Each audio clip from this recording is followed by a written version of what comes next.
ভারতবর্ষ শাসনকালের প্রধান শাসক ও প্রধানমন্ত্রী Earl of Elgin 1894, Lord Curzon 1899, Earl of Minto 1905,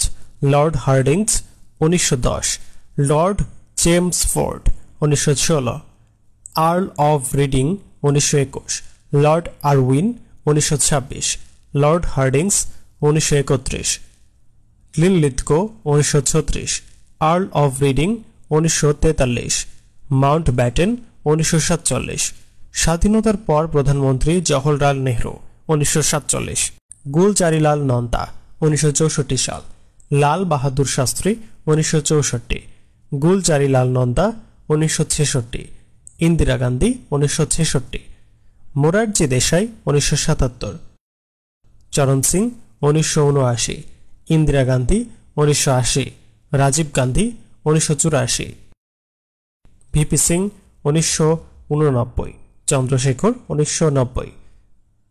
PV. Narasimha রাও 1991, অটল বিহারী বাজপেয়ী 1996, দেবে গৌড়া 1996, আই.কে. গুজরাল 1997, অটল বিহারী বাজপেয়ী 1998, মনমোহন সিং 2004, নরেন্দ্র মোদী 2014 থেকে বর্তমান।